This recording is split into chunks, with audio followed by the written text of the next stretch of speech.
And welcome, Hoosier fans, to another crushing episode of the Assembly Call, as tonight your Indiana Hoosiers fall in Iowa City in overtime to the Iowa Hawkeyes 76-70. The Hoosiers now 13-14 overall, 4-12 in conference play. And this was a game that was obviously winnable for the Hoosiers. We're going to break down all the reasons why they didn't win. Ultimately, when you miss free throws and you can't make three-pointers, it makes basketball so much harder than it needs to be. And tonight, Indiana played so hard. The effort, the focus, the toughness that we saw in the Purdue game that we hoped would carry over, it did. Indiana had that tonight and turned in a strong defensive effort. But they shot themselves in the foot by being unable to make free throws, 12 of 22, unable to make threes, 6 of 27. And ultimately that cost them, as did some horrible calls down the stretch. And you guys know me. I don't talk about the officiating very much, but there were some calls we can down talk the about stretch. it tonight. I know. There were some calls down the stretch that were absolutely egregious. And so we're going to talk about all of that, but ultimately it goes in the books as another loss for the Hoosiers in a season where they just can't get anything to go right at the time when it needs to go right, whether it's a timely shot, a timely call, a timely missed shot from an opponent. This game was just such a microcosm of what's gone wrong for Indiana during the second half of the season. I'm your host, Jerod Morris. I'm here with Ryan Phillips, just the two of us tonight to break it all down for you on this edition of the Assembly Call IU Postgame Show. And let's start the show the way we start every show, and that's with our Hoosier Proud banner moment. And the banner moment, came late in the second half. Indiana leading 59-56. On the previous possession, they had a chance to extend the lead. Juwan Morgan got the ball in the post, missed a really good look, but on the next possession, they came down. Romeo Langford did a good job of being aggressive, driving into the teeth of the defense. Iowa helped. It left Juwan Morgan open for three. And this was, I think some of Juwan's three-point shot selection has not been good recently. This was one you have to take. It's in rhythm. He's wide open. He swished it. It gave Indiana a 6-point lead at 62-56. And, in that moment, it really felt like, hey, we're going to win this game. This team's effort and the way that they played is going to be rewarded. It was a big timely shot by a guy in Juwan who was so off kilter in the first half. Really just couldn't get himself going, really played well in the second half and overtime. But of course, we know how this one ended, and that 6-point lead, Indiana wasn't able to hold on to it. But for that moment, things obviously looked good, and that was Indiana's two best players connecting on a big play to put Indiana up 6. They just weren't able to hold on ultimately to get the win. Today's Hoosier Proud banner moment brought to you, as always, by our friends at Hoosier Proud and Home Field. At homefieldapparel.com, you will find the comfiest and most unique licensed IU apparel that is available anywhere. And at HoosierProud.com, you'll find great state of Indiana-themed apparel while sending 10% of your purchase to causes around Indiana, like the Hoosier Veterans Assistance Foundation. Both brands were started by an IU grad, and all Hoosier Proud and Home Field apparel is designed and printed out of Indianapolis. Be sure to check out Home Field's vintage IU designs, including the classic Indiana warm-up script tees and long sleeves, which are printed on incredibly soft tri-blends. And if you like that soft tri-blend material and you like hoodies, then you should definitely check out the Bison hoodie. We've been telling you about it all season long. We all have it. We love it. You should get it too. And of course, get some coupons. You can get coupons. Don't forget to use the promo code Assembly at checkout for 15% off your order on either site. That's promo code Assembly at HoosierProud.com and HomeFieldApparel.com. All right, it's time to move the ball, find the open man, get some opening thoughts from the rest of our team. That's one man tonight, Ryan Phillips. Ryan, plenty to rant about. What are you going to choose? After the Purdue game, I said that Indiana, you look at this season, they just haven't been able to catch a break, whether it's running into a hot shooter or, whatever, the ball just not bouncing their way, a timely moment, a call not going their way, whatever it is. And that was all on display tonight. This was a microcosm of the season. Bohannon, Iowa didn't hit a 3 in the first half. They hit 6 in the last couple minutes of the game, and Bohannon nails them all. And by the way, that kid, I'd be fine with him getting smacked in the face by somebody at some point this season, because he is a trash talker. He's staring down Juwan Morgan at the end of the game. I'm sorry. There's a way to act when you're shooting well, and I would be all in on the dude. Hat tip the guy. He's making ridiculous shots. But there's a way to act, and there's a way to not act, and that just drove me nuts. Absolutely drove me nuts. But, the Indiana, one of the big things they had to do was hold Iowa in check from the 3-point line. And for almost the entire game, they did. For about 39 minutes, they held Iowa in check from the 3-point line. Bohannon goes off, and you just run into this guy making ridiculous shots. Then you have a bad night at the free throw line. You get guys you like shooting free throws at the free throw line, too. Devonte Green's been pretty good this year from the free throw line. He went 1 of 4. Deron Davis had been pretty good lately. He goes 2 of 4. Juwan Morgan missed a front end of a 1-and-1 early. Al Durham 0 for 2. He's a guy that you've relied on, and they missed him late, and they missed him in key situations. And you can't shoot 54% from the free throw line late. But what I want to talk about, the main thing that drives me nuts, is it drove me nuts tonight. And by the way, kudos to some of the bench guys for really stepping up. We've been hard on them. Evan Fitzner had a fantastic game. Race Thompson was great off the bench. Jake Forrester even gave some good minutes. I really liked what I saw from him. But what drove me nuts is late in the second half, and I was saying this on Twitter, it's just Deron Davis has to get a touch every time down the floor. When he touches the ball in offense, good things happen, whether he's scoring or whether it's just the ball has to go in there. And Deron was working really hard to establish position, and he had position, and we were not getting him the ball. Over that last 4 minutes, he did not get enough touches. And when that guy has a guy on his back, he's either going to score or get fouled every time, or he's going to find an open man for an open shot. And I think this team, maybe they're just not used to having Deron back, particularly late in games, having him on the floor. And they're not really used to having 2 post guys in the game because Justin Smith plays on the perimeter, and he's been in with Morgan most games. But, man, you got to get that guy a touch late. And I'm sure Archie's pushing it because I know he's talked about it, but these guys have to look into the post and have to put the ball there. I know Romeo Langford and Juwan Morgan are your top players, but Deron Davis is the guy who makes this team go right now, and he's been fantastic, and they need to get him the ball. And kudos, by the way, to Deron and Juwan Morgan, 2 guys we've been really hard on about their fouling. They have been better about playing with foul trouble, and they did better tonight, especially in a game that was being called so awfully. And we have to get to that because there were so many just terrible calls. And it was awful. It was absolutely terrible tonight. And Archie was exploding on the sideline, and he had a right to be completely upset. And by the way, Fran McCaffrey should have been teed up in the first half the way he went after the officials. He was swearing at them. He was in their faces. Big Ten officials have to stand up to guys when they do that, and they didn't. They got bowled over. It was blackout night in Iowa City. The officials all blacked out. So it was absolutely ridiculous the way this game was called. It was horrific. And Archie Miller, if I'm Archie Miller, I'm taking the fine. I'm saying something about it in the post game because you know what? It was legitimately awful. And in certain instances, you could make the argument Indiana cost themselves this game at the free throw line. That's just 100% true, whatever. But you could make the argument that they need to make that call at the end when Juwan Morgan gets a rebound, gets hammered, and the officials, as the clock's running out, as he can't get a shot up because guys are fouling him. It's one thing if it's a loose ball, 2 guys. He's trying to get a shot up, and he's being ripped to the ground. That's a foul that is preventing him from putting up a shot that could win you the game. That's different than 2 guys battling over a rebound on a loose ball somewhere or guys bumping into each other. That is, fundamentally preventing Indiana from winning the game or at least having a chance to win the game at the end of regulation. It's not okay that the league's officiating is this bad. It's been this bad forever, and it was horrible tonight. And there's plenty of reasons, plenty of chances IU had to win this game, but that is one just stark example right there. Also on Romeo Langford, they called the charge on him late. That ball was out of his hands. That shot should have counted. It should have been a foul after the shot when they called the charge on Romeo Langford, where he drove in and banked the ball. The ball was long out of his hands before he ran into the Iowa guy. That should have been a basket and the offensive foul going the other way, which the officials can call, and they should have called in that situation because the floater was far out of his hand before he ran into the defender. So, and then there was a call early in the game where Juwan Morgan got fouled shooting a 3 and for some reason didn't shoot free throws.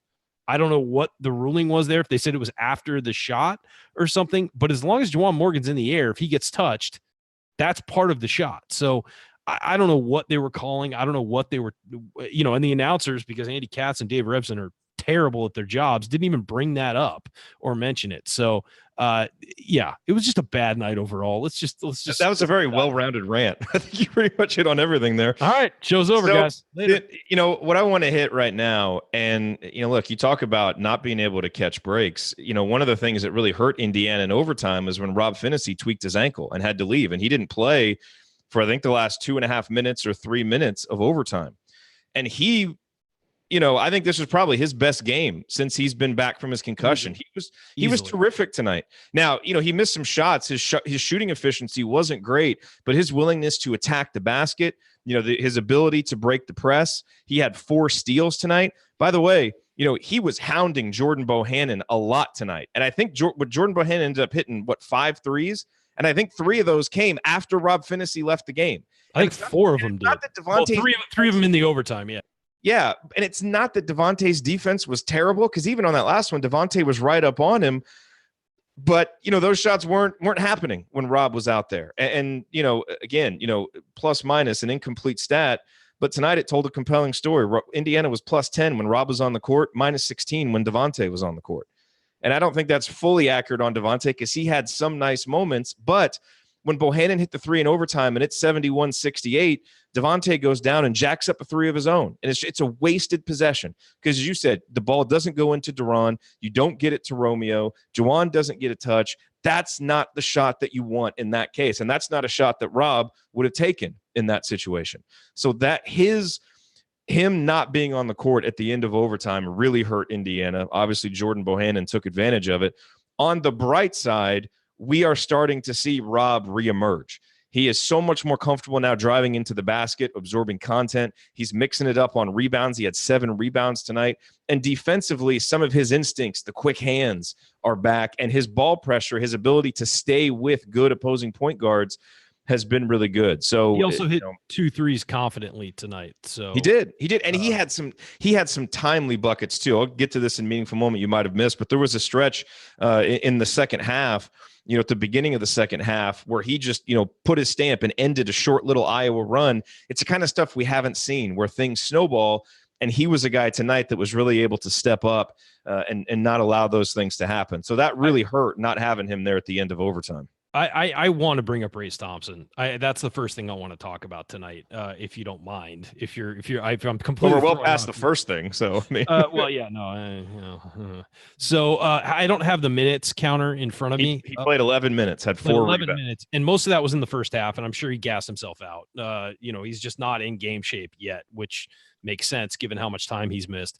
He didn't score, and I got a lot of people asking, like, well, is he another Zach McRoberts, or he's not going to shoot, or and he's just going to do these other things? No, he's not. But he's a kid who this is really his first collegiate action. He's going against first-team guys for the first time, because when he played previously, he was getting in late in games. And the hope was you'd play him late in games up through December, and then by January, you could get him in against, first or second-team kind of guys. And so he hasn't, he's not, comfortable shooting yet. He will be. He's fine, and he will be. 3 offensive rebounds for him, 4 rebounds total. He was everywhere. He made some mistakes defensively, but again, he was up against Tyler Cook, one of the better postmen in the Big Ten. So that's expected. There were some times where they got beat on the backside when it was he and, Fitzner or whoever else in there, not your first team 2 post guys.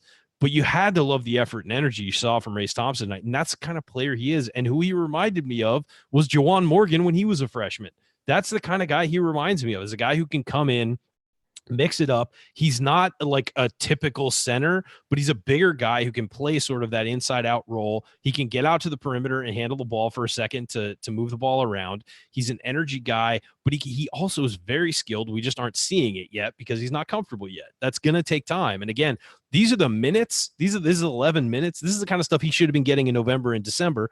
But of course, he had the concussion. So what I would tell people who are watching him for the first time and wondering like what kind of player he is, watch the effort and energy, but then add in the offensive ability, which he does have. And go back, and if you're really interested, go back and watch his high school film. This is a guy who can score inside and out, can make plays. And he's a guy who is vitally important to the future of Indiana basketball. He's been gone all year. And you see his effort and intensity and energy tonight against a good Iowa team, and you realize what we've been missing all year and what could have been for this season with him. Especially with the early on in the season with Deron Davis struggling to stay on the court and all that stuff. You had a guy like Race Thompson, it changes things. It really is about having healthy players and having the good, healthy players who you've recruited available. And tonight was a perfect example. And hopefully Race gets a little more confidence offensively. It could start, going up against guys in the post and things like that and getting baskets because I think it's something he can do. And he's a guy who could really help Indiana down the stretch. Whether it matters for the NCAA tournament or not, I don't really care right now. I want to see Race Thompson play and really help this team down the stretch. Yep. All right, coming up as we continue our breakdown of Indiana's loss to Iowa, I'll point out tonight's meaningful moments that you might have missed, and then we will go inside the numbers to highlight the most important statistical notes from the game. You are listening to the Assembly Call. Stick with us. All that's coming next.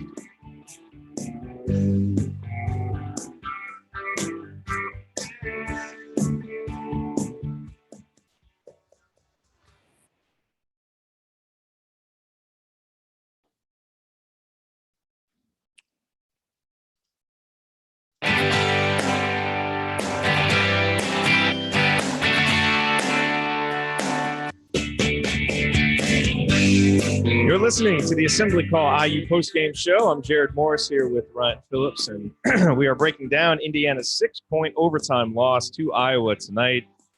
Is this 12 out of 13 losses now? I've kind of lost count. I think that's where we're at, right? 12 out of 13. Who cares at this point? You're right. Who does care? All right, it's time for tonight's meaningful moment that you might have missed.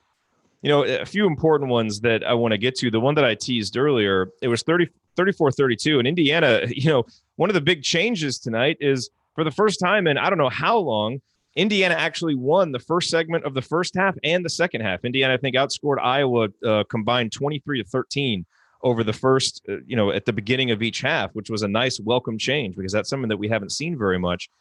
And in the second half, Iowa, we went on that 6-0 run, Iowa goes on a little run of their own. They cut it to 34-32, and it kind of felt like the crowd was getting back into it. And I was really impressed with what Rob did right after that. On the next possession, he aggressively took it to the basket, got fouled, hit both of his free throws. Then on the other end, he forced a steal on Garza, got it up to Romeo, who drove and scored. And boom, right like that, it was 38-32.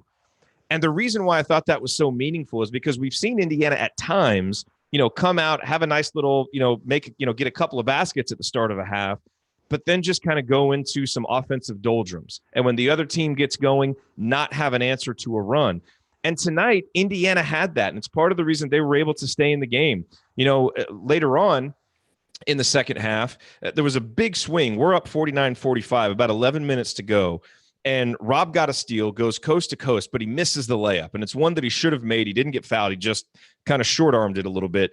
And Bohannon went down and hit a deep three-pointer. That was the first three that he had made, and it's 49-48. And again, those are the kind of shots that have kind of allowed the other teams to build momentum. And again, I was impressed with, our freshmen and their ability to step up and make a big play because Romeo came right down on the other end, made a three. It's 52-48. And then Rob hit one the next possession. It's 55-50. And so, those plays tonight were part of the reason why Indiana led for most of the second half, because when Iowa would make a little run, we would step up and make a play. Now, obviously, it didn't last all the way until the end, and we weren't able to do it in overtime, but it was nice to see from those two guys, and especially from Rob. That's what you want from a guy who's going to be the leader of your team and a point guard and the guy who's going to have the ball in his hands. And again, it's why his absence in overtime was such a big loss. But it was nice to see us finally in the second halves of games have answers for those kind of backbreaking shots and not allow them to be backbreaking, not allow the other teams to go on these big runs, because tonight we actually had some answers for them. Yeah, no, it was great watching the team answer those runs and everything. It's again, and I know because I can hear people screaming probably in the chat and on Twitter or whatever. Oh, you're making excuses, but sometimes you do need a bounce every now and then, and they just didn't get and this is like the 20th game in a row. It feels like they couldn't get a single thing to go right, and they worked so hard to put themselves in a position to win, and then you get a guy making unconscious shots, and again. Hat tip to Bohannon for making those shots. I don't like his attitude when he makes those shots, but hat tip to him for making those shots. I mean, and for pushing off and not getting it called on that one. Yeah, don't get me started. But no, hat tip to him for making them. I mean, yeah, truly, because it's nice to see some. Because again, we've talked about on here. There can be a difference between playing bad and shooting bad. Sometimes you play bad and you shoot bad. Sometimes you play badly and you shoot well, and it masks the way that you played. Tonight, I thought Indiana played well, but as I said at the start of the show, when you can't make free throws and when you can't hit open threes, you make basketball so much harder than it needs to be. And that's the problem for this team, is it feels like they're constantly playing uphill because they don't help themselves at the free throw line and they just can't consistently make open threes. And by the way, take bad ones like Romeo's at the end of regulation where he's got to drive in. We'll get to that. He has to drive in there. So but Indiana played well tonight. They didn't shoot well tonight. And and if you look at the last two games, if they had played the way they have the last two games during this losing streak, this long streak of losing, they would have won half the games.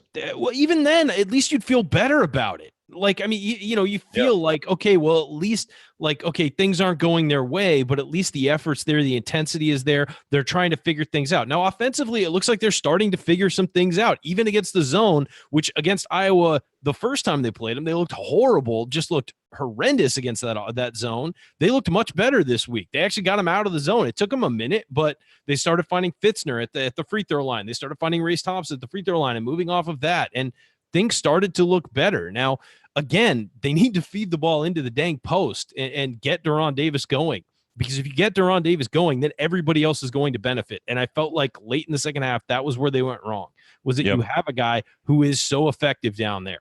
And Archie can't leave that to chance. I know you said Archie wants them to do it. I mean, that's where you got to take a timeout and say this has to happen. I agree. Fully agree. And I honestly think on that last possession, Archie, when they had the ball and it was tied after Bohannon makes that three, I think he should have called a timeout and set something up, because he left it to, okay, let's clear it out and let Romeo go one-on-one. And look, 99% of the time I'm fine with that. But the way that Iowa was guarding him all night, he was having trouble getting clear driving lanes. And they switched a big guy onto him. So he figured, I can't drive. He'll block my shot. So I'm going to step back. And you get that thought process, but Romeo's not a step back 3-point shooter, and he missed it by about a foot. The same shot. It's pretty much the same shot he made at the end of the first half against Purdue, but you're not going to make a living making that shot. No, exactly. It's a high degree of difficulty shot. Now, look, and then you look at the overtime, and look, Indiana had a couple possessions. Devonte pulled up on a three, which is not what we want. There's just, there were just some bad possessions there, and it led to the loss. I mean, and of course, Iowa comes down and you guard them well. I mean, look, we've talked about Indiana not guarding 3-point shooters well. That happened in the first half against Iowa the first time. They guarded the 3-point line really well tonight. They just had a guy hitting covered shots. I mean, again, there is an element. They went 7 of 25. You would take that. Yeah. And four of them, and 4 of those threes were in the last 6 minutes of the game, including overtime. I mean, you just look at this and you say, like, at some point a break has to go Indiana's way, right? I mean, at some point one does. And when you're guarding a guy perfectly, whether it was Devonte, whether it was Rob Phinisee, whether it was Romeo Langford at the end of the half, they had a hand in his face, at least close enough to make it a rushed shot or a contested shot. And he was hitting him. I mean, at that point, you're just standing there. What do we do? What can we do? And there's nothing you can do, because that's just bad luck. You ran into a shooter. And the problem is it happened at the wrong time. Now, again, you make your free throws, you're not in that position. You make another 3 or 2, you're not in that position. But all night, this team battled and battled and battled and didn't get what it deserved out of this game. I think it's as simple as that. You give up 15 offensive rebounds, but they didn't really give up a whole lot of second chance points. I mean, they defended pretty well throughout the game. Juwan Morgan, 6. We gave up 20 second chance points. Oh, well, a lot of those were in the second half then, I think, because I think the number was low in the first. I don't know. Yeah, they had 15 offensive rebounds. Yeah. So that wasn't perfect, but. No. But, Juwan Morgan, 6 blocks. He was working hard. And then, when guys work hard and don't get calls, Romeo Langford was fouled on drives a few times, didn't get calls.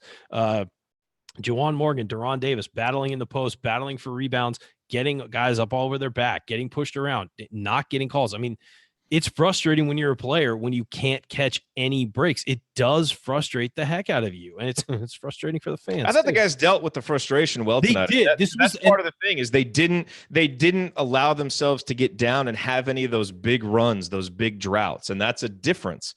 That this team hasn't shown during this big losing skid. They showed more of that mental toughness tonight.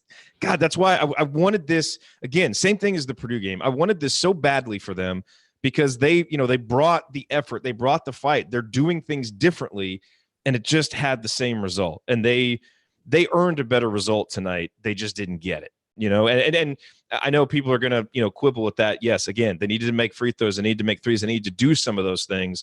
But the way they played, they earned a better result tonight, and it just didn't come. And that hasn't been the case in a lot of these losses. They got what they deserved in a lot of these losses. I don't feel that way the last two games. That's part of what makes it so frustrating.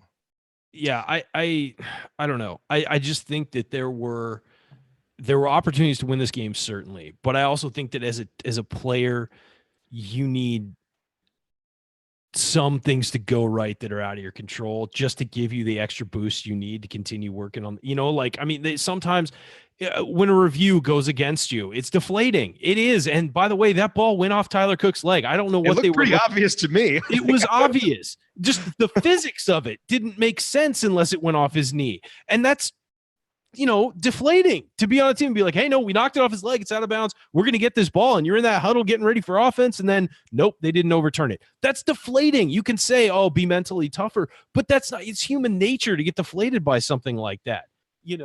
When you drive in and you don't think you've committed a charge and you make a layup and they take away the basket, that's deflating. It really is. And I think that honestly, that's when I say you need some bounces to go your way. That's what I mean. You just need some 50-50 calls every once in a while to go your way, because you can't consistently be deflated throughout a game and be expected to rise to the occasion every single time. No one can. Not Duke, not Kansas, not North Carolina, not Iowa, not Indiana. Nobody can be expected to just take all of these punches and just keep getting off the mat. And that's what happens in a losing season. You just get demoralized. And that's how you get the Minnesota game. I mean, it is. You're demoralized. You think you're going to lose. And there's no excuse for coming out as bad as they did against Minnesota. But that's how that happens, is when you constantly get punched and punched and punched and punched and nothing goes your way. And all of a sudden you look up and you're down 30 on the road against Minnesota. I mean, that's how that happens. And I don't know. It's just like at this point of the season, I don't know what to do. It's Friday night. It's 9:00 here, and I have no idea what to say about this season. It's gone in a way none of us ever saw happening. And there's some comments. They got what they deserved. They didn't hit free throws. Yes, we said that. As James said, you have to execute down the stretch. They did, and we meant yes, there are things that they needed to do better. They needed to make shots. They needed to make free throws. They should have gotten it to Ron. You can't give Bohannon any space at all. I acknowledge all of those things. What I'm saying is, some of the things that we've wanted to see during the losing skid that we've seen these last two games. And they still didn't win. Score 46 points at home, you don't deserve to win. I get all of that. And you're right. I'm not saying that we should petition for the results to change. I understand why we lost, but I'm saying the effort, the togetherness, those things that have been missing, that was there. They earned the win in terms of the effort they put in. They just didn't have enough execution. They didn't have enough shot making. I understand how basketball works, but after we understand the physics of the after the previous 7 weeks, frankly, it is nice to come on here after 2 games and be talking just about execution type things, but to see these guys trying different things and pulling together and fighting and clawing and scratching, it's nice to feel proud of that, because we weren't able to do that for some of these games in the losing skid. So that's what I'm talking about. That's what I mean. Yeah, it's an improvement, but it's still a loss. And the thing is, right, and it's still not good enough. You feel like if you're improving, you should be rewarded for it, and they're not. And you also worry about, look, we went out, we played our tails off on the road, tough environment on a Friday night at Iowa, at a ranked team, played our tails off and still lost because some dude made shots. How deflating and demoralizing is that for a team? These kids, I mean, they need a hug, right? And because the best player that we had on the floor, got hurt for the last 3 minutes of overtime. I think that changes. Yeah. So, I know there's a portion of you that don't want to hear those things, but sorry, all of this is mixed into this ugly stew of another loss. There are some good things to take from this game. And if you don't want to see that, I don't know why you're still watching games, frankly. Like, just if you're not encouraged by what, if you can't find the positives when they're there, because we know about all the bad things. And for a lot of you guys, I know it's no longer about the rest of the season because you think it's over pretty much. And I get that. I mean, from an NCAA tournament perspective, we can get Andy Bottoms on here to talk about that. I don't think we need Andy Bottoms to talk about it. I mean, but again, like, I don't know what they need to do remaining. If they just need to flat out win the Big Ten tournament, I don't know that. But what I will say is so let's say you're focused on next year and you're just like, well, I'm done with this year. I don't want to watch this team play anymore. Be encouraged by the guys who are coming back. Be encouraged by Deron Davis over the last couple games, how well he has played when he's been on the floor, and give him a full offseason to get his body back and to get up to game shape and all that stuff. Look at what he's doing. He's a guy who's going to be a key part of the team next year. Al Durham, at least defensively, he did not play well offensively tonight, but he missed a couple open shots. Give that guy another offseason, given what everybody says about how hard Al Durham works. He's coming back next year, and he's going to be a big part of what they do. Well, he could not get going on offense. We got to talk about that tonight.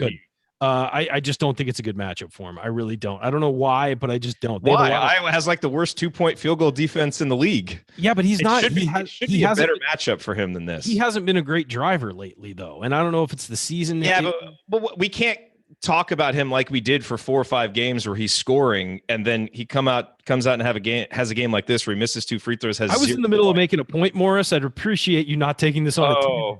That's my job. That must stink to be interrupted. All right, finish up, and then we'll go to the next segment. Rob Phinisee coming back next year. Played great and looks like – look, Rob Phinisee had 7 rebounds tonight. Like, I mean, that's a dude who fights. And you can say what you want about 4 of 12 from the field, but that kid fights, and he is a bulldog when he wants to be. And imagine him with a full offseason getting better. Race Thompson, already mentioned him. I thought he played great minutes tonight. And I think that you start seeing him, maybe when he catches at the free throw line, making some turnarounds and making those shots, he's going to be a big part of what Indiana does moving forward. Jake Forrester, I thought there was a lot of good energy minutes there. He was 0 of 2 from the field. In one of those shots I wouldn't have taken. I would have kicked it back out. But you know what? There's some energy minutes there and look better. Then you look at some of the other guys who are going to be back, and you start getting excited about if Jerome Hunter is back, which everybody I've talked to this week seems to think that they are tilting towards he's going to be fine for next year. Again, we don't know, and the offseason is going to determine a lot for Jerome. But they're talking about him just dominating when he plays. Whenever he gets on the court, he is fantastic. Get excited about the guys left. If you don't want to watch this team and you don't want to get caught up in game to game, just focus on the guys who are going to be back next year then when you watch them. And there's a lot to be excited about that. And especially if you hear Archie Miller talking about, hey, we got to do some things differently. He starts to do things a little bit differently. The last 2 games have been what you wanted to see from Indiana. They haven't closed the deal. They haven't finished. But you've started to see like better stuff all around from Indiana. Now they just got to start hitting open shots. They got to start making their free throws. I mean, those are 2 huge things. Obviously, it's a huge part of the game is making your free throws and not going 6 of 27 from 3 and being able to knock some of those down. Yeah. You see the positives there moving forward. And if you've got to invest in anything for the rest of the season, if you're going to watch the games, invest in that.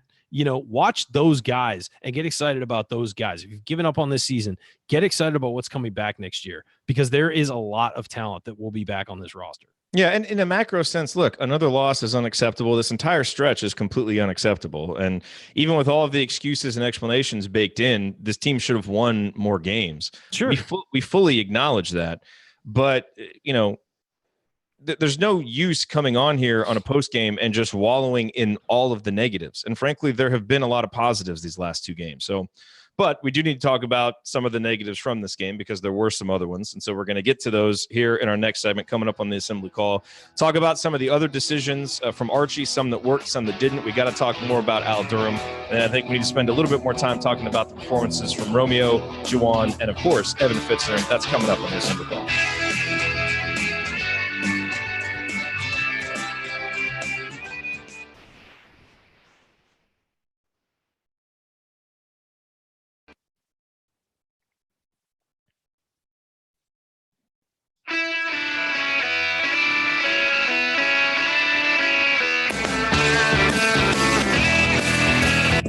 You are listening to the Assembly Call IU postgame show. Catch us live immediately following every IU basketball game, plus every Thursday night at our website, assemblycall.com. By the way, hat tip to Bob Thompson, our listener Bob Thompson, who made us these new songs.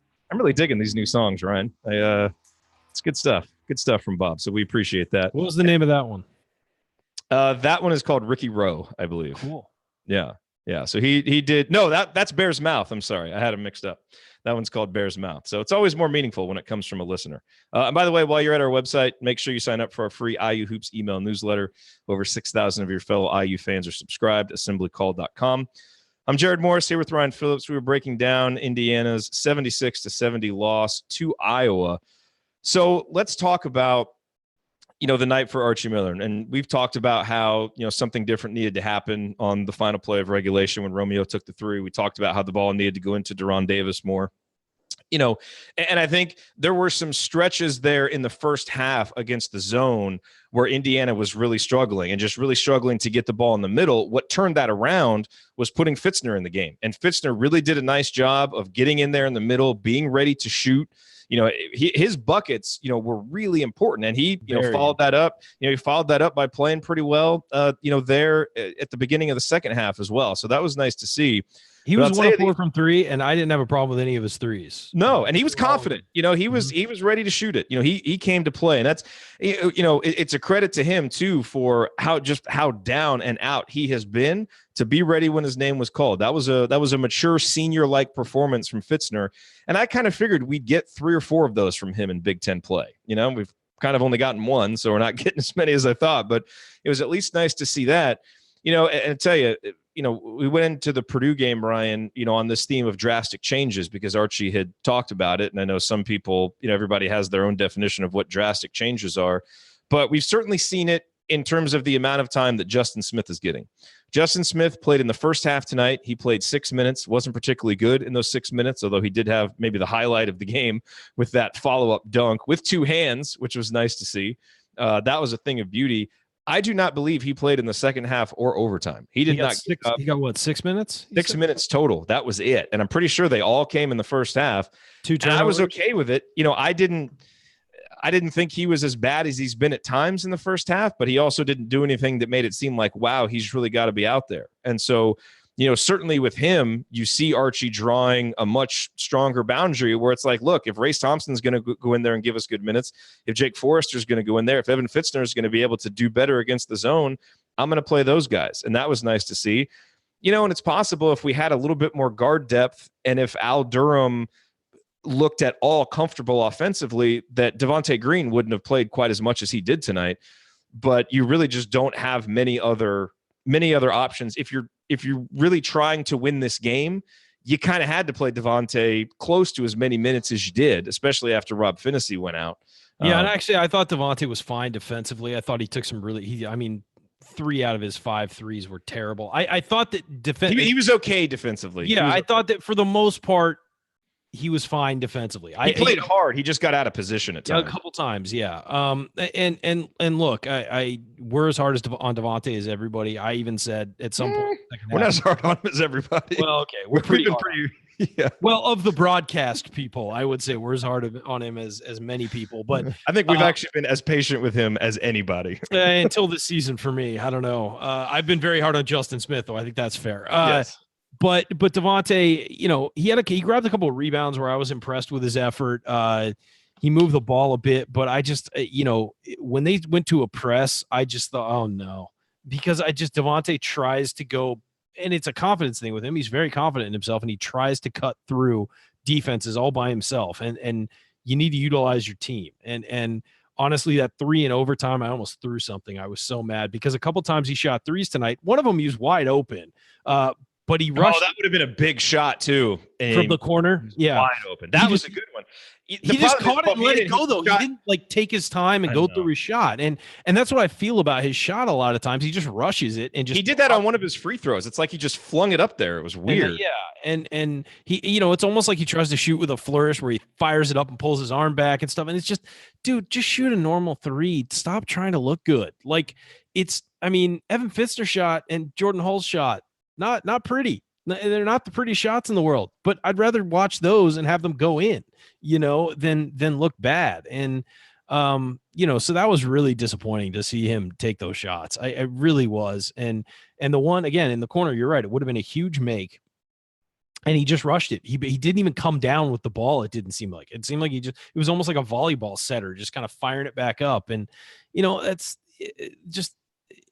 the kind of stuff a junior shouldn't be doing. And it drove me nuts. And so, yeah, I think that, him being in as much as I can't imagine in his heart of hearts that Archie Miller wants to go down fighting with Devonte Green playing 31 minutes. But, and you could say, so let's put Johnny Jager in the game, or let's play someone else, or just, Al struggles be damned. Just, let him run the point when Rob Phinisee can't be out there.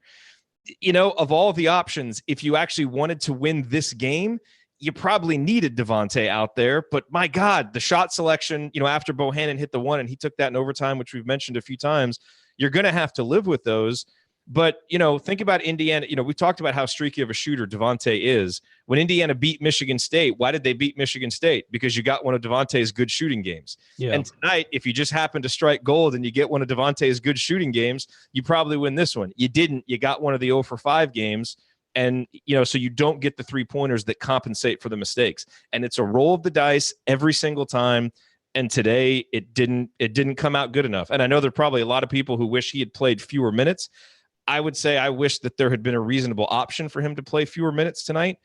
But I don't really see what that option would have been, given how the game flow went and given what Al was giving you offensively, which just wasn't enough. And Devontae's defense was good enough. It wasn't as good as Al's, but it was good enough that you could, it was passable. Even the shots that Bohannon hit, Devonte was still pretty close to him. He got lost on one.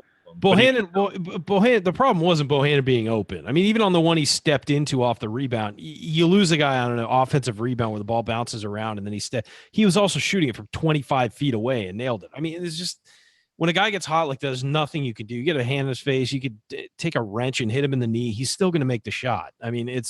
It's just the way it is. And I thought that, they defended the 3-point line very well. And I was very critical the first time they played Iowa, the way they defended the 3-point line, particularly in the first half against them. In this game, they were fantastic. Joe Wieskamp didn't get anything. All game, didn't get anything. He did not score in the second half. Yeah. I thought they defended well, and they defended against a very high-powered offensive team. One thing that helped Iowa is they went to the line 25 times. Whether you think those are good calls or bad calls, Iowa went to the line 25 times, and that is where they eat at the line. And they shot far below their normal percentage. They were 17 to 25 or 68%. So there's a door open there if you're IU, and you go 12 of 22 and you lose the game. And it's again, one more 3-pointer falls in regulation, you hit 2 or 3 more free throws in regulation, and this is a different game. That's the problem. This team, they got some good looks. They're not able to capitalize on the good looks from 3. No, and Al had some. If you go 10 of 27 from 3, that's still not a great percentage, but you win the game. Yeah, and they had. Al Durham had missed. He was 0 for 3. One of those was a late clock force, but 2 of those 3 were good looks from 3, and they just didn't go in. And Juwan Morgan shot 4 threes. All of them were open. And I thought he forced one of them, but all of them were open, and he went 1 of 4. And Juwan's a good shooter, and I don't think he should be shooting the way as much as he is from deep right now. But Evan Fitzner, 1 of 4 from 3. All 4 were decent looks, and he only hit couldn't make them. So I have to mention something. I promise I'm not going to belabor it, but I do have to mention the point. Juwan and Duran sat for a long time in the first half with 2 fouls. They both finished with 3 fouls. Just saying, they could have played more in the first half. It was a tie game, George. That's fine, but maybe we could have been up by 4. That argument is faulty logic. No, what I think is you go as long as you can without those guys to save them, because the fouls were bad. One of the fouls for each of them was a bad call, and you knew what these guys were calling. Yes, I agree with Archie sitting them for the rest of the first half, as long as you're within a few points. Sit them down, calm them down, get them back in the ball game, so that you actually have some offense instead of the minute. Because you're right, Jake and Race did give you some good minutes, but they're not giving you anything on offense. Hey, What did they do best in the first half, towards the end of the first half? Look, That was Fitzner in there. That was Fitzner in there making some plays. Yeah, that's fine. And this is all individually anecdotal. But what I'm saying is you take the guys out to save them. They finished the game with 3 fouls. They could have played more minutes. That's the point. And I continue to shake your head, but you win games by getting your best players on the court for more time. I'm just saying, I philosophically cannot stand sitting guys with 2 fouls for that long. I just don't like it. I just don't agree in this instance. Even if it works out in a particular situation.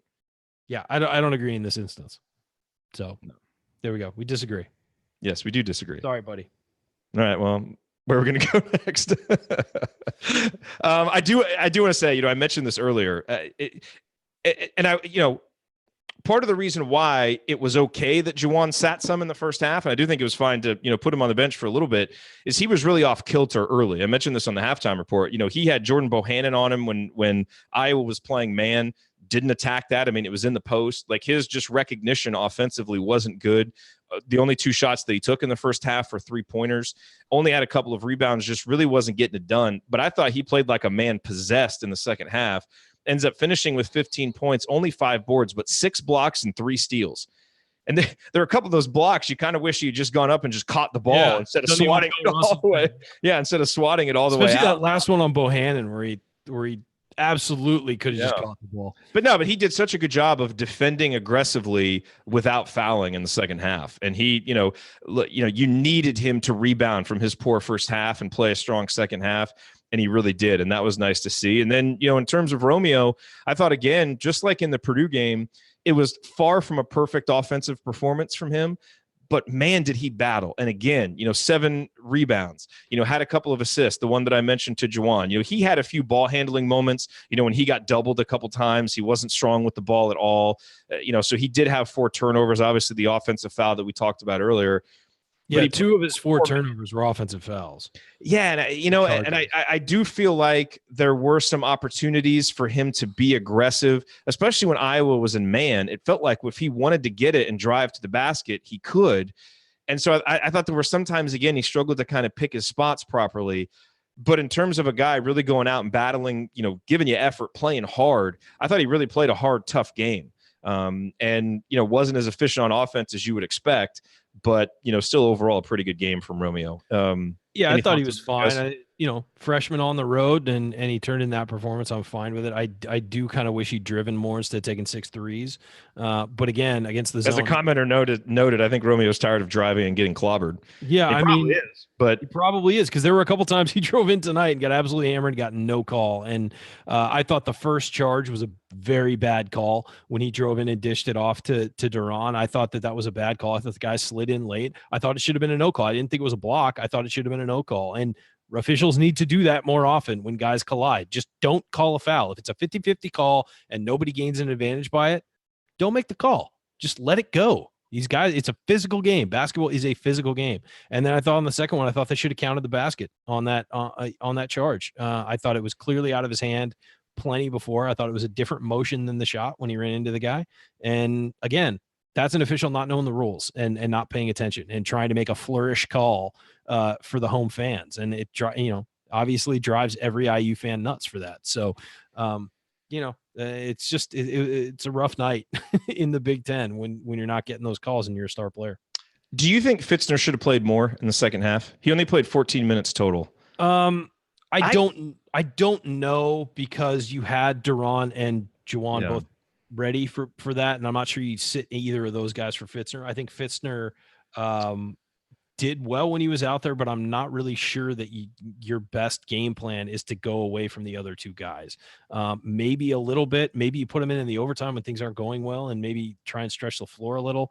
But I didn't really see an opportunity to use him, especially given how close it was, and it wasn't exactly a chance to sort of experiment with stuff. I think that I had no problem with the substitutions tonight, other than, I didn't know that Rob had hurt his ankle. I was kind of upset that he wasn't in at the end, and then I learned that he hurt his ankle. So I really didn't have any problems with the way the minutes were spread out. Race Thompson, I would have liked to see more, but I imagine he just gassed himself in the first half, really. Yeah. And that makes sense. He played 11 minutes. So that's probably his limit right now. By the way, as good as Fitzner played in the first half, there was a play with about a minute to go. We were up 28-25, and there was a loose ball, and he had his hands on it. And I'd have to go back and watch exactly what happened. The Iowa guy poked it away. It looked, it looked like one of those where he should have had it, like he just wasn't strong enough with the ball.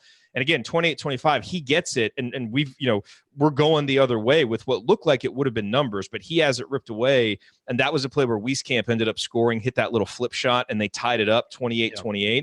That was a big potential moment before halftime, because if Indiana could have gone and gotten a bucket and maybe you lead by 2 or 4 points at halftime, that's obviously a nice little momentum builder for you at halftime. But some of those little plays like that, when you're not able to get that ball, and so that's where when you get to the end of games like this, where you've got to get 50-50 balls and make those tough plays, that's not necessarily Evans' forte. And they weren't in the zone quite as much in the second half. And I think, Duran has proven that he can, he's good at flashing to the middle and passing out of the zone anyway. So I didn't really have a problem with it. I thought Fitzner got his minutes, did a really good job with it, and that was probably as many as he needed, but it was really nice to see.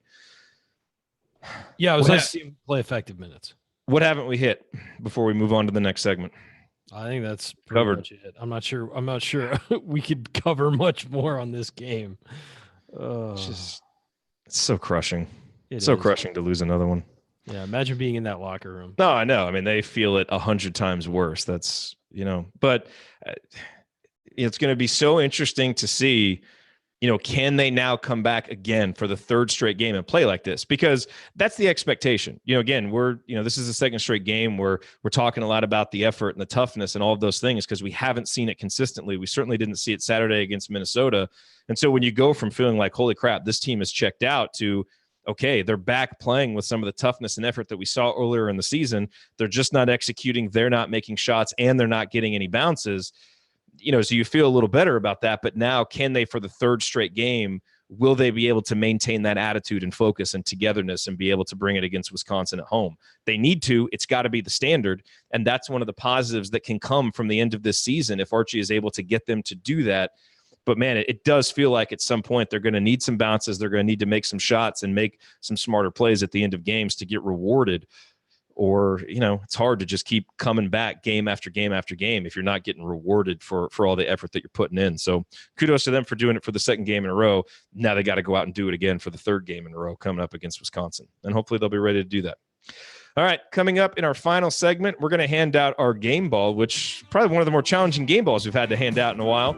We'll hit any other storylines we haven't hit yet. Then in last call, we'll deliver our final thoughts on Indiana's loss to Iowa. That's next on the Assembly Call. Stick with us.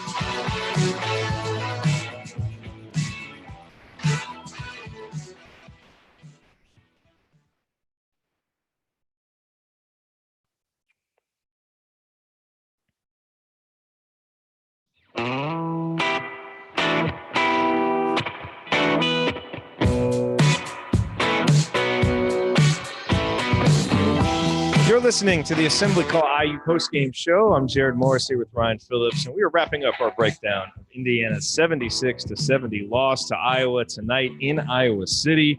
Ryan, I think we can safely make this a short final segment since it's late and since there's just not too much else to say after the 12th loss in 13 games. But we do need to hand out game balls. In a lot of these recent games, it's been pretty easy, but I feel like there's kind of a lot of decent choices, no like standout one, in particular that jumps out right off the bat. But who are you giving your game ball to tonight?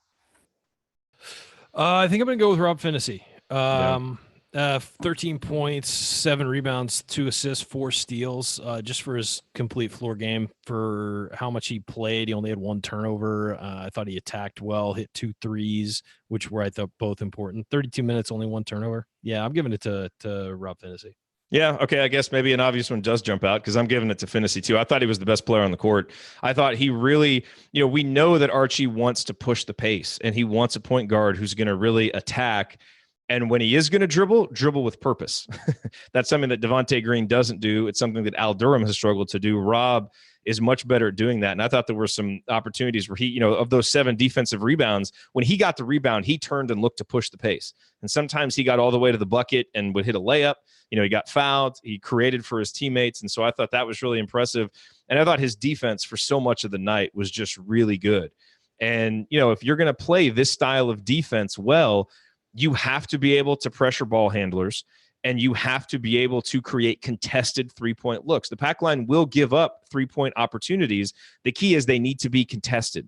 And I thought Rob did a good job of, shutting Bohannon out from getting some opportunities, but also making sure that, that three-pointers were, were contested. So I think all that was good to see from him, and just nice to see him look like himself again. They've updated it to, let's see. Is it now? Oh, no. 8 assists now for Rob Phinisee. It was 7 before. Wait, what? Oh, wait, no, never mind. In the game? No, he only had 2 assists. The box score just went haywire on me. Okay, now it's back. It says 7 rebounds, 2 assists. Okay. Yeah, 7 rebounds, 2 assists. 8 assists. Where'd that come from? Okay, yeah. Sorry, the box score went a little haywire. Yeah, 7 rebounds, 2 assists. So, I don't know. What else you got? I think we can probably wrap up pretty soon because it's late, and I just don't know I don't know. At this point, we've certainly extracted all the positives, and I think we've hit on a lot of the key negatives. At the end of the day, it's another loss, and it's another pretty strong defensive performance. There were some better signs on offense, but you have to take that with a grain of salt because I was one of the worst defenses in the league. So that obviously is going to help. And now it's just, okay, what from these last 2 games now is going to translate to the Wisconsin game? It's going to be, what would make me really happy? Style. What's that? A win? Beating Wisconsin would make me very happy. Yeah. Beating anybody would make me happy right now. I don't care who it is. Wisconsin specifically. Let's go for small victories. Let's go for a win over Wisconsin. Let's get that out of the way. I want to win over Wisconsin, Jerod. That's what I want. Do too. And a nice late game win where Ethan Happ gets taken off the court because he can't shoot free throws. You thinking about if you're thinking about an early present for me for my birthday, 6 months in advance, let's do it. Let's beat Wisconsin. You really think people are thinking about your birthday that far in advance, huh? They should be. Tough to buy for. You got to think ahead.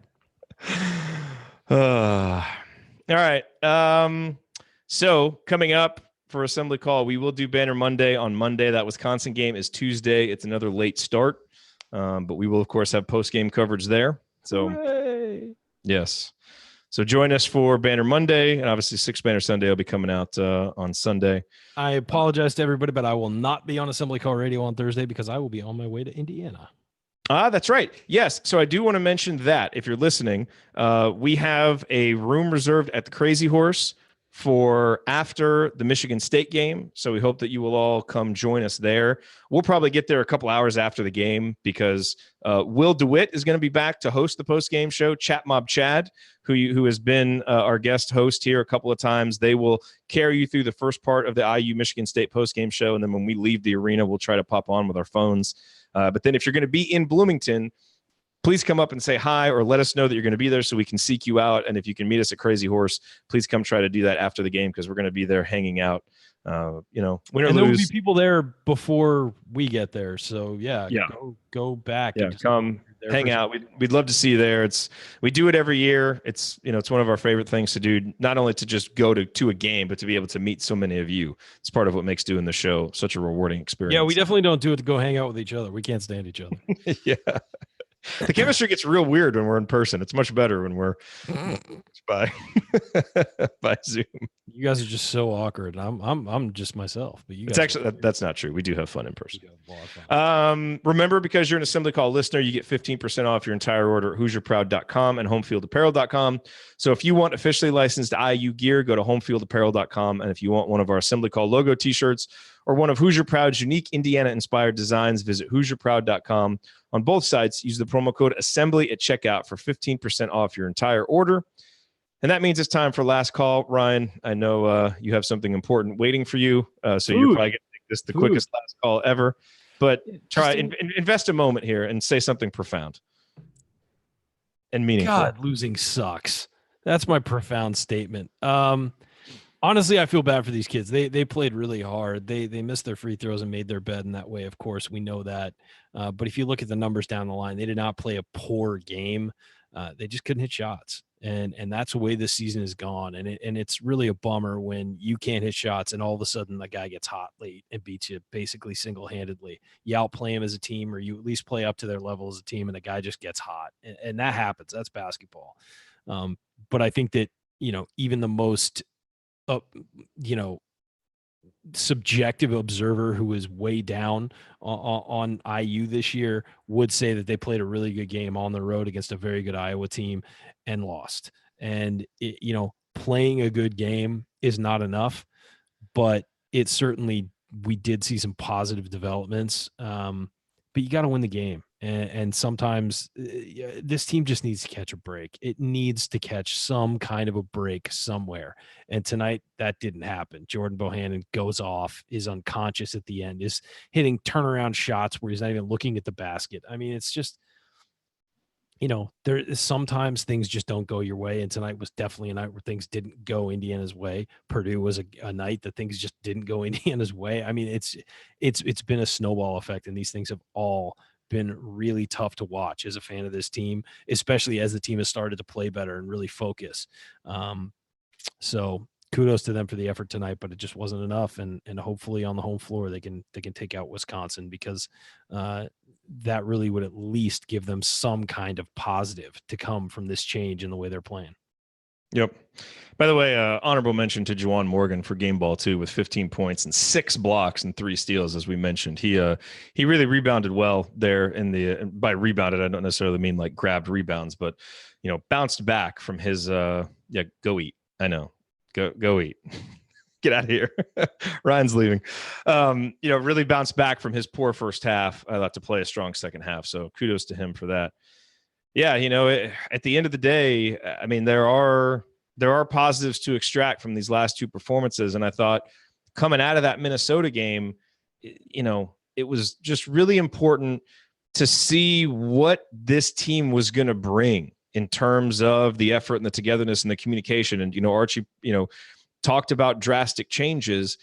And while the drastic changes haven't happened in the win column, because Indiana just keeps losing, and the shooting hasn't gotten better, and there are still so many stunted offensive possessions where they just don't look coherent, and sometimes they don't even look like they know what they're supposed to be doing.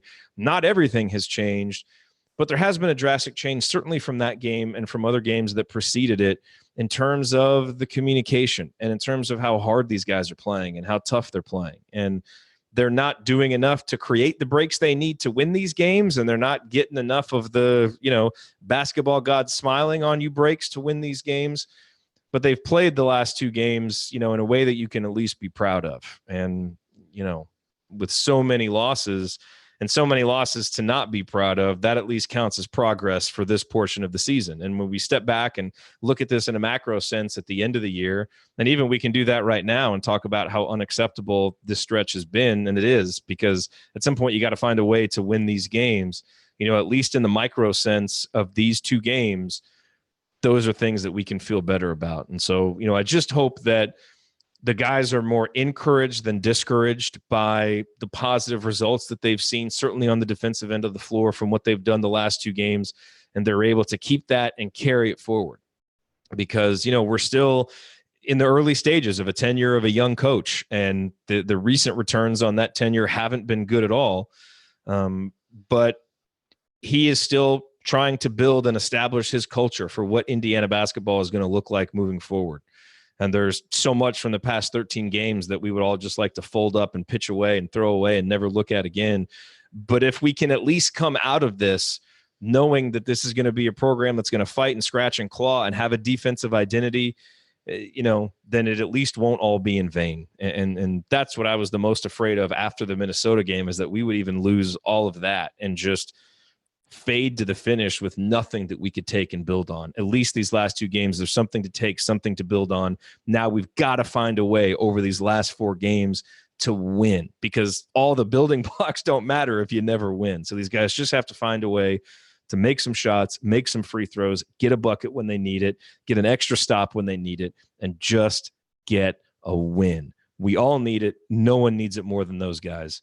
But hopefully it comes on Tuesday against Wisconsin, and we can continue to slowly but surely build our way out of the awful play that we saw a week or two ago, and finish this season strong with something to believe in. That is about all we have left to hope for now, I suppose, at this point.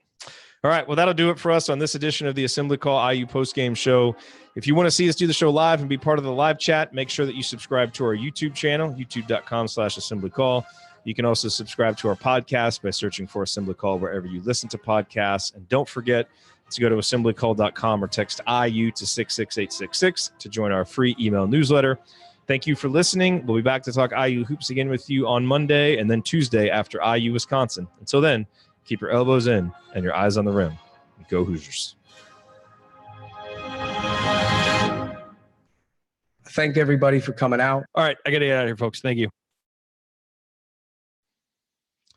Yeah, he already left. Ryan's got a girlfriend now. He doesn't even stay for the end of last call. He just bounces, but that's what are you going to do? Thanks everybody for being here, man. So many people here live when it's past midnight in the Eastern time zone. Really appreciate it. Hopefully we got something positive to look for on Tuesday. Something positive to talk about on the postgame show. All right, I'm going to go get this thing edited and write the email and then try to get some sleep. Talk to you guys on Monday.